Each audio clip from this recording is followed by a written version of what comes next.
कि एनडीए के अंदर क्या असर पड़ेगा।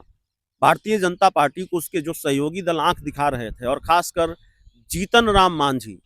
लेकिन जीतन राम मांझी से अब उन्होंने जो बातें कही या जिस तरह से आंख दिखाई कि लगता है कैबिनेट छोड़ना पड़ेगा, कैबिनेट छोड़ने की धमकी उन्होंने दे दी, बाद में भले ही यू टर्न लिया, तो अब भारतीय जनता पार्टी उनको बर्दाश्त करने वाली नहीं है। जीतन राम मांझी अगर सीटों के लिए प्रेशर पॉलिटिक्स करेंगे भारतीय जनता पार्टी के साथ, तो प्रेशर पॉलिटिक्स बीजेपी नहीं सहेगी। जीतने के बाद बीजेपी भी यहाँ पर जदयू पर टिकट को लेकर प्रेशर पॉलिटिक्स के गेम करे। हाँ, जेडीयू के साथ भी हो सकता है। आपका सवाल बहुत सही है। जीतन राम मांझी ही क्यों, जेडीयू के साथ भी खेल कर सकती है बीजेपी। जेडीयू पर भी दबाव बना सकती है कि भाई हम आपको ज्यादा सीटें नहीं देंगे। दिल्ली विधानसभा चुनाव के नतीजे आ गए हैं, वहाँ बीजेपी सरकार बनाने जा रही है और इसी साल बिहार में भी बिहार विधानसभा के चुनाव होने हैं और दिल्ली विधानसभा चुनाव के नतीजे का क्या असर बिहार में पड़ेगा, मैं अपने सहयोगी अभिषेक मिश्रा से बात करता हूं। अभिषेक जी, ये बताइए, वहाँ तो बीजेपी सरकार बनाने जा रही है और यहाँ भी इसी वर्ष चुनाव होने हैं बिहार विधानसभा के जी, इसके वो चुनाव, उसके असर यहाँ पर इस चुनाव में बिहार विधानसभा के चुनाव में क्या दिखेंगे, देखिए कैसा लगता है? देखिए दिल्ली में जो विधानसभा चुनाव के नतीजे आए हैं, तो नतीजा तो अब सारे दर्शकों को भी मालूम है, देश को मालूम है, दिल्ली को मालूम है, हमको आपको दोनों को मालूम है कि दिल्ली में प्रचंड जनादेश भारतीय जनता पार्टी को मिला है। और प्रचंड जनादेश के बाद भारतीय जनता पार्टी प्रचंड जनादेश के साथ दिल्ली में सरकार बनाने जा रही है। 27 सालों के बाद दिल्ली में भारतीय जनता पार्टी की सरकार बनने जा रही है। तो जाहिर तौर पर ये अपने आप में बड़ी जीत है भारतीय जनता पार्टी के लिए। जश्न मन रहा है, पटना दिल्ली हर जगह जश्न मन रहा है, जश्न मनना भी चाहिए। सवाल ये बड़ा मौजूद है जो आप कह रहे हैं कि क्या असर पड़ेगा दिल्ली के विधानसभा चुनाव के नतीजों का बिहार की राजनीति पर। देखिए, बिहार की सियासत पर क्या असर पड़ेगा उस पर हम आए, उससे पहले हम इस पर आते हैं कि एनडीए के अंदर क्या असर पड़ेगा।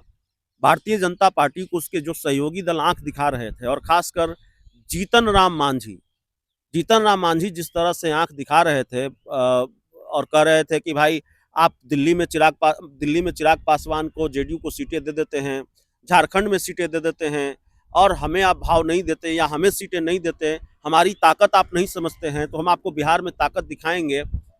तो जो लोग भी अब आंख दिखाने की कोशिश करेंगे, चाहे वो जीतन राम मांझी हो, चिराग पासवान हो, भारतीय जनता पार्टी उनका हिसाब किताब चुकता कर देगी, उनसे हिसाब किताब चुकता कर लेगी। देखिए, चिराग पासवान से दोस्ती तोड़ लेगी, जीतन राम मांझी से दोस्ती तोड़ ही लेगी, हम ये नहीं कर रहे हैं। लेकिन जीतन राम मांझी से अब उन्होंने जो बातें कही या जिस तरह से आंख दिखाई कि लगता है कैबिनेट छोड़ना पड़ेगा, कैबिनेट छोड़ने की धमकी उन्होंने दे दी, बाद में भले ही यू टर्न लिया, तो अब भारतीय जनता पार्टी उनको बर्दाश्त करने वाली नहीं है। जीतन राम मांझी अगर सीटों के लिए प्रेशर पॉलिटिक्स करेंगे भारतीय जनता पार्टी के साथ, तो प्रेशर पॉलिटिक्स बीजेपी नहीं सहेगी। जीतन राम मांझी, अब आपने देखा कि एक तस्वीर सामने आ गई, दिल्ली चुनाव नतीजों से पहले एक तस्वीर सामने आई, बिहार के 30 सांसद प्रधानमंत्री नरेंद्र मोदी से मिलने गए, और वो जो फ्रेम नजर आया, उस फ्रेम में कहीं जीतन राम मांझी और उपेंद्र कुशवाहा नहीं थे। इसमें ललन सिंह, मोदी के प्रधानमंत्री नरेंद्र मोदी के अगल बगल नजर आ रहे हैं, संजय झा नजर आ रहे हैं, एक तरफ चिराग पासवान नजर आ रहे हैं, उपेंद्र कुशवाहा और जीतन राम मांझी नजर नहीं आ रहे हैं। उपेंद्र कुशवाहा ने बहुत खुलकर बयान नहीं दिया है, उपेंद्र कुशवाहा ने मीडिया के कैमरों के सामने कुछ नहीं कहा है, लेकिन उपेंद्र कुशवाहा अंदर अंदर प्रेशर पॉलिटिक्स कर रहे हैं, सीटों को लेकर बीजेपी पर दबाव बना रहे हैं। और जो अंदर खाने की खबर है, भारतीय जनता पार्टी को ये अंदेशा भी है कि शायद उपेंद्र कुशवाहा गच्चा दे जाएं, उपेंद्र कुशवाहा गच्चा दे सकते हैं। उपेंद्र कुशवाहा और राहुल गांधी की बात और मुलाकात की चर्चा भी खूब है कि राहुल गांधी से मुलाकात और बात हुई है, तो जाहिर तौर पर भारतीय जनता पार्टी की नाराजगी को लेकर हो सकती है। देखिए सर, राजनीति में कोई संयोग होते नहीं है, राजनीति में संयोगों की गुंजाइश नहीं होती है। अब उपेंद्र कुशवाहा को का उस फ्रेम से गायब होना, जिस फ्रेम में मोदी, चिराग सब नजर आ रहे हैं, बिहार के सांसद नजर आ रहे हैं, एनडीए के सभी लोग नजर आ रहे हैं, और खासकर बिहार के एनडीए के सभी लोग नजर आ रहे हैं, ललन सिंह भी नजर आ रहे हैं, संजय झा भी नजर आ रहे हैं, चिराग पासवान भी नजर आ रहे हैं। वहां उपेंद्र कुशवाहा और मांझी नजर नहीं आ रहे हैं, ढूंढे भी उस तस्वीर में नहीं मिल रहे हैं। तो जाहिर तौर पर यह सवाल अपने आप में है कि भाई क्या चल रहा है एनडीए में। तो भारतीय जनता पार्टी को आंख दिखाया, तो भारतीय जनता पार्टी को कहा कि हम औकात दिखाएंगे, अपनी ताकत दिखाएंगे, तो मोदी जी ने अपनी ताकत दिखा दी।